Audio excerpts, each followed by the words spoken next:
বন্ধুরা, গতকালকের ভিডিওতে আপনাদের সাথে শেয়ার করেছিলাম থাম্বনেলের মধ্যে শেয়ার বাজারে বিগ মুভ কোন দিকে। তার টাইটেলের মধ্যে লিখেছিলাম যে কাল নিফটি ও ব্যাংক নিফটিতে সত্যি ট্রেন্ডিং মুভ দেখবো কি। আর ভিডিওর মধ্যে বলেছিলাম রেঞ্জ বাউন্ড টাইপের এই সিচুয়েশন, বড় মুভমেন্ট হওয়ার চান্সেস কিন্তু নেই। তিনটে কথাই যদি দেখেন কিন্তু মিলেছে। এই যে মুভটা ওপর থেকে তলার দিকের জন্য এসছে, এই মুভটাকে আমরা ট্রেন্ডিং মুভ কোনোভাবেই ধরতে পারি না। ট্রেন্ডিং মুভ মানে মোটামুটি 300-350 পয়েন্টের একটা মুভমেন্ট বাজারের মধ্যে দেখা যাবে নিফটির ক্ষেত্রে। এই মুভটা কিন্তু দেখতে পাইনি। এবার যদি বলেন নয়েস এত বেশি কেন হয়েছে বাজারের মধ্যে, এটা হচ্ছে কারণ যে এখন পুরো হলিডেই চলছে। বড় ট্রেডার বা ইনস্টিটিউশন ট্রেডার যারা হয় তারা কিন্তু এই মুহূর্তে বাজারের মধ্যে নেই। সুতরাং বাজারের নয়েজ থাকবে, রেঞ্জ বাউন্ডটা খুবই ব্রুটালি হবে এবং ট্রিকি নয়েজ প্রচন্ড বেশি থাকবে। সেগুলো কিন্তু হবেই। ভিডিওর মধ্যে গতকালকেও বলেছি, আর বেশ কয়েকদিন আগে থেকে কিন্তু বলা শুরু করে দিয়েছি যে আলটিমেট এখান থেকে কিন্তু জানুয়ারি ফার্স্ট উইকটা পর্যন্ত কিন্তু দেখবেন মোটামুটি এইরকম টাইপের সিচুয়েশন।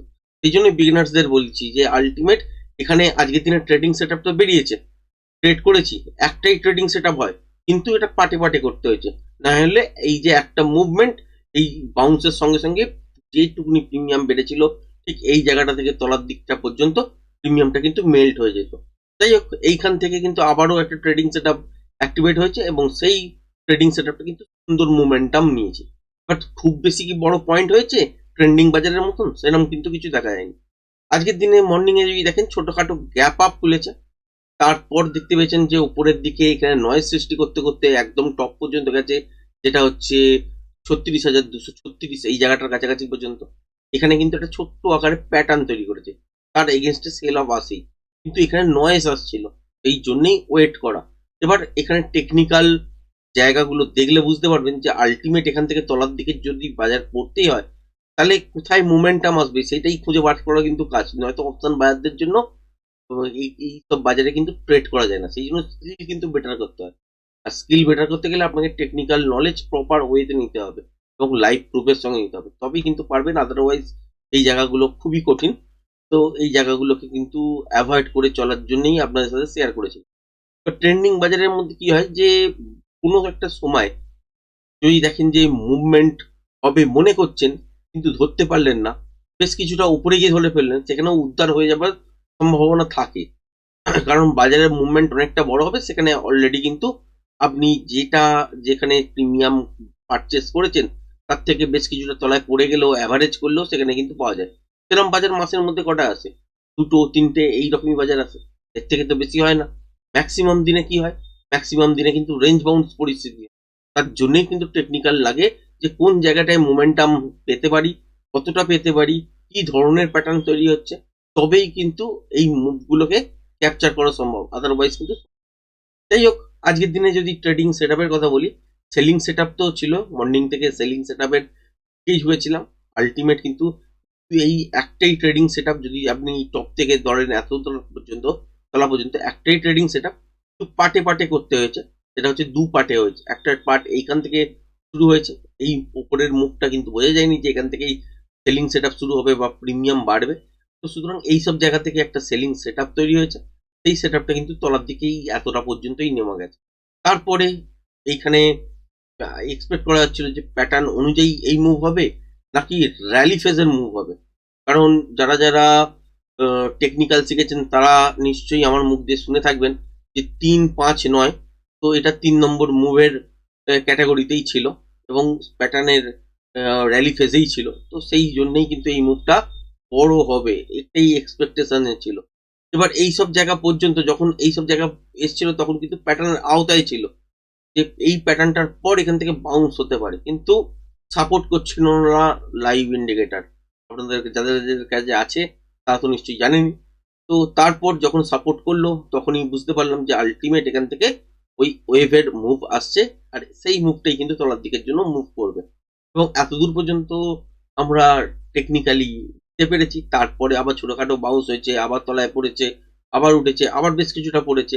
এইখানের মুভমেন্টে কিন্তু পার্টিসিপেট আর করিনি আজকের দিনে, কারণ বাজারের মধ্যে সেই রকম কন্ডিশন নেই যে এখান থেকেও সেই প্রিমিয়াম পড়ে যাওয়ার পর ডবল টপের জন্যই অ্যাপ্লাই করব। তো এই জায়গাটা নেই বলেই আর কিন্তু ট্রেডিং সেট আপ আজকের দিনে ওপেন হয়নি। এবার যদি বলেন কালকের দিনে আপনার মার্কেট বন্ধ। গতকালকের ভিডিওতে খেয়াল ছিল না সেই সময়, সেই জন্য ভিডিওর মধ্যে বলেও দিয়েছিলাম যে সেন্সেক্স এক্সপায়ারি আজকে হয়তো আহ, আহ, মানে আগামীকাল হবে, আগামীকাল 25শে ডিসেম্বর বন্ধ বলে আজকে সেন্সেক্স এক্সপায়ারি হয়েছে। তো ট্রেন্ডিং মার্কেটের অবস্থা কিন্তু দেখাচ্ছিল যে একটা বড় সুন্দর মুভমেন্ট কিন্তু হয়তো দেখতে পারেন আজকের মার্কেটে। কিন্তু মনে একটা জায়গায় ছিল যে বাজারের মধ্যে বড় ইনস্টিটিউশন বায়ার যারা বা বড় ট্রেড করে যারা বা এফআইআই যারা, তারা কিন্তু মার্কেটের মধ্যে নেই, সুতরাং মুভটা কিন্তু স্মুথ হবে না। যদিও দেখতে পাচ্ছি ওপর থেকে তলার দিকের জন্য এক পেসেই পড়েছে, কিন্তু এটা ট্রেন্ডিং বাজারের মধ্যে কাউন্ট করা যাবে না। আর করা যাবে না এর কারণটাই হচ্ছে যে এখানে বাজারের মধ্যে যেরকম নয়েজ সৃষ্টি করেছে, আর তার সাথে সাথে যেরকম ভাবে যতটুকুনি মুভমেন্ট দেখতে পেয়েছেন, তো এই মুভমেন্টটাকে আপনি ওপর থেকে যদি দেখেন, ওপরের দিকে হচ্ছে 26,236, 136 যদি দেখেন মোটামুটি 100 পয়েন্টেরই মোটামুটি একটা মুভমেন্ট আপনি দেখতে পাবেন।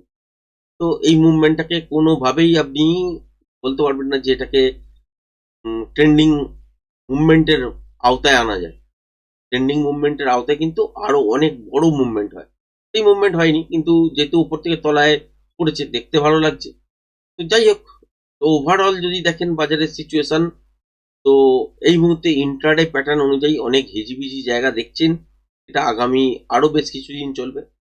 নেক্সট দিন মানে শুক্রবার দিন যখন বাজার খুলবে, তখন আর কোনো এক্সপায়ারি নেই, সুতরাং ওই দিন আরো ট্রিকি নয়েজ শুরু হবে। সেই দিন তো ট্রেড করাটাই একটা প্রবলেমেটিক ব্যাপার হবে। যারা যাদের যাদের যাদের স্কিল আছে তাদের উদ্দেশ্যে বলবো যে মর্নিং এর দিকটা টার্গেট করবেন। মর্নিং এর দিকটা যদি পাওয়া যায় কোনো ট্রেডিং সেট আপ, সেই অনুযায়ী করতে যাবেন, আদারওয়াইজ অ্যাভয়েড করবেন।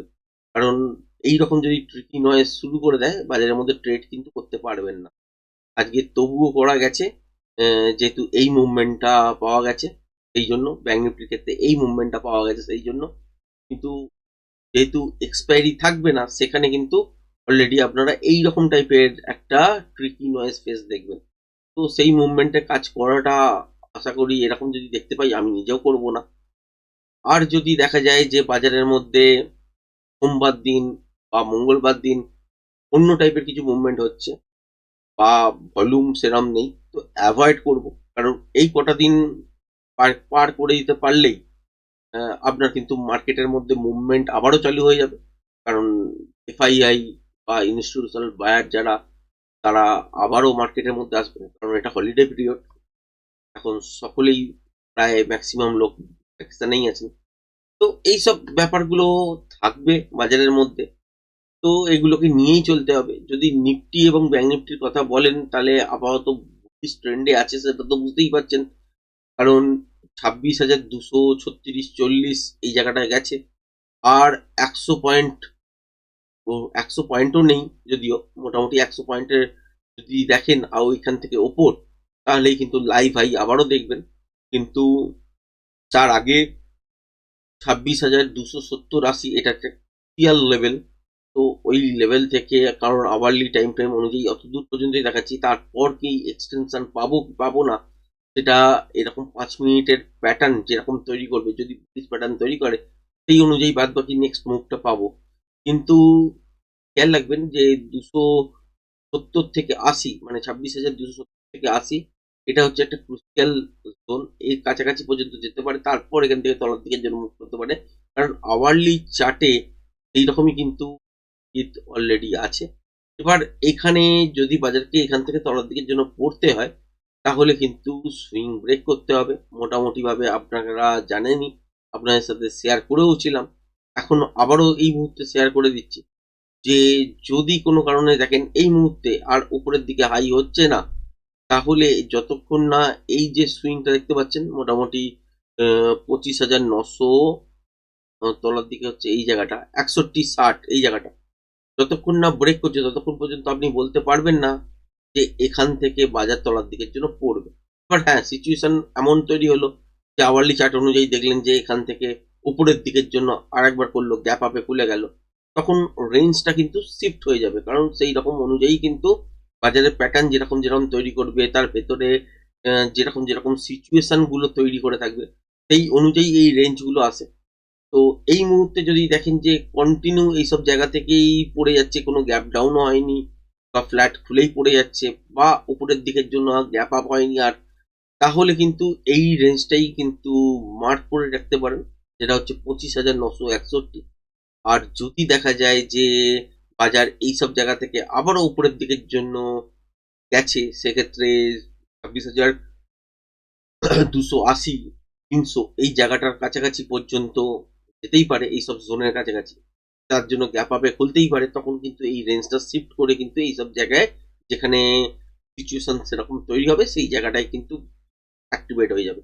এই মুহূর্তে যে সিচুয়েশন দেখতে পাচ্ছি সেটা অনুযায়ী 25,961, এবং ওপরের দিকে যাওয়ার এখনো পর্যন্ত জায়গা আছে, সেটা হচ্ছে 26,270, 80 এই জোনটার কাছাকাছি। এই জোনটাকে ব্রেক করে দিলে লাইভ হাইয়ের আগে তো দাঁড়াবে মনে হচ্ছে না। লাইভ এইরকম ভাবে যদি চলতেই থাকে, লাইভ হাইটাকে হয়তো ব্রেক করতে পারে, সেটা আছে হচ্ছে 26,325-এর কাছাকাছি। তো এটাকে ব্রেক করে যদি লাইভ হাই হয়ও কোনো কারণে দেখলেন, শুক্রবারের পর সোমবার, মঙ্গলবার এরকম দেখলেন যে বছরের শেষের আগে মোটামুটি লাইভ হাইতে বাজারে পৌঁছে গেল, তো সেখানে সাস্টেনেবল কিন্তু হবে না, এটুকুনিও মনে রাখবেন। কারণ এই প্যাটার্ন যেটা আওয়ারলি চার্টে তৈরি করছে সেটা হচ্ছে কিন্তু বিয়ারিশ প্যাটার্ন। তো এখান থেকে সাস্টেনেবল সেরকম কিছু হবে না। তো বেশি দূর পর্যন্ত উপরের দিকের জন্য যেতেও পারবে না। এই জায়গাগুলো খেয়াল রাখার কথা। ব্যাংক নিফটির ক্ষেত্রে যদি বলেন, ব্যাংক নিফটির ক্ষেত্রে তো নয়েজ প্রচন্ড বেশি দেখতে পাচ্ছেন। মোটামুটি ভাবে এইটুকুনি বলতে পারি যে তলার দিকে এই মুহূর্তে যদি দেখেন 59,046-50 এই রেঞ্জটা যতক্ষণ না ব্রেক করছে ততক্ষণ যে বাজার পড়বে, সেই কথাটাও কিন্তু টেকনিক্যালি কারেক্ট নয়, মানে একদম বলা যায় না। এবার এখান থেকে গ্যাপ আপের সঙ্গে খুলে গেল বা এখান থেকে উপরের দিকে চলতে শুরু করলো, এবং সেক্ষেত্রে দেখলাম যে এই সব জায়গায় এখন একটা গ্যাপ আপ হয়ে গেছে, ওপেনিং হয়ে গেছে, তারপর এখান থেকে কন্টিনিউ উপরের দিকে চলে গেছে, আবার লাইভ হাইও হতে হয়েছে। তো এইরকম সিচুয়েশন যদি তৈরি হয়, সেখানে কিছু কিছু জায়গা থাকে যেরকম এই পয়েন্টটাকে মার্ক করলাম, সেরকম মার্ক করার জায়গা যদি হয়, তৈরি হয়, তাহলে কিন্তু এটা শিফট হয়ে যাবে। তো মানে যতক্ষণ না এটা হচ্ছে ততক্ষণ পর্যন্ত এটা ভ্যালিড। যদি ওটা হয়ে যায় তাহলে কিন্তু তখন ওটা শিফট হয়ে যাবে রেঞ্জটা। তো ওই রকম ভাবেই কিন্তু দেখতে হয় বাজারকে। তো প্রত্যেকটা একটা লেভেল আপনি যদি এই রকম জায়গা নিয়েই বসে থাকেন, তাহলে বাজার হয়তো উপরে যাবে, সেই জায়গাটা আরো আগে বুঝতে পারবেন, সেটা এই লেভেলটাকে ধরেই কিন্তু বসে থাকবেন, এটা কিন্তু নয়। বাজার যখন চলবে তার সঙ্গে সঙ্গে কিন্তু আপনাকে লেভেলও শিফট করতে হয়, তার একটা নির্দিষ্ট পদ্ধতি আছে, সেই পদ্ধতি মেনেই করতে হয়। তো যাই হোক, অনেক কিছু বললাম। আগামীকাল যেহেতু বাজারে ছুটি, সুতরাং এত কিছু আপনাদের সাথে শেয়ার করার সুযোগ পেলাম। আহ, নয়তো নর্মালি আগামীকাল নিফটি এবং ব্যাংক নিফটির ভিডিও আসবে এবং সেইগুলোকে নিয়েই চর্চা হবে যে অ্যাকচুয়ালি শুক্রবার দিনের জন্য কিরম ধরনের মুভমেন্ট দেখা গেলেও যেতে পারে এবং কিরম ভাবে পার্টিসিপেট করা যেতে পারে এই মুভমেন্টে। তো দেখা যাক যে আলটিমেট যে এরকম সিচুয়েশন হয়ে আছে, আজকে একটা বাজারের মধ্যে একটা ট্রেডিং সেট আপ পেয়ে মোটামুটি অল্প স্বল্পই হয়েছে, কিন্তু অল্প স্বল্প মুভমেন্টের কথা বলছি, যে অল্প স্বল্পই মুভমেন্ট হয়েছে, খুব বড় যে ট্রেন্ডিং মুভমেন্টে যেমন 80 পয়েন্ট 90 পয়েন্টের একটা মুভমেন্ট দেখা যায়, সেরকম কিছু হয়নি, তার অর্ধেকও হয়নি। তো যাই হোক, ট্রেডিং সেট আপ নর্মালি পাওয়া গেল এই রকম বাজারের সিচুয়েশনের মধ্যেও, যেখানে এফআইআই এবং ইনস্টিটিউশনাল বায়ার বা সেলার তারা অ্যাক্টিভ নেই এই মুহূর্তে, তারপরেও কিন্তু মোটামুটি ভাবে পাওয়া গেল, সেটা বুঝতে পারলাম। যাই হোক, আজকের ভিডিওটা এই পর্যন্তই রাখছি, আর বিশেষ কিছু বলার নেই। ধন্যবাদ।